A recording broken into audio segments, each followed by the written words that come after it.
Hello friends, તમારા સૌનું અમારી ચેનલમાં સ્વાગત છે।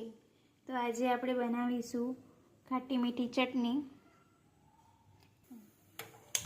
તેના માટે સૌપ્રથમ આપણે પેન લીધું છે, તેમાં આપણે જે ટામેટા સોસ આવે છે તે નાખીશું।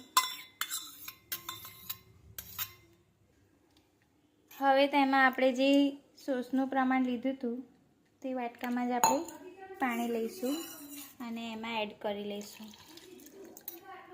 અને તેને બરાબર હલાવીને મિક્સ કરીશું। હવે આપણે તેમાં ધાણા જીરું પાવડર, લાલ મરચું અને સ્વાદ પ્રમાણે મીઠું નાખીશું। તેને બરાબર આપણે મિક્સ કરી લઈશું। તેમાં આપણે ગોળ એડ કરી દઈશું।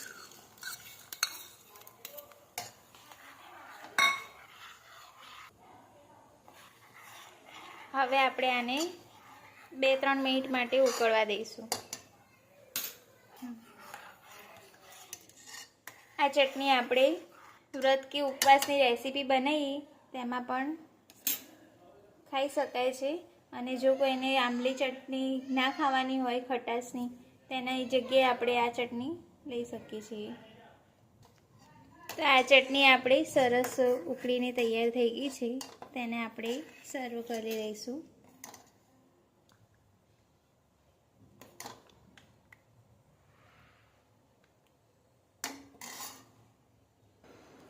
તો આ આપણી ચટણી સર્વ થઈ ગઈ છે।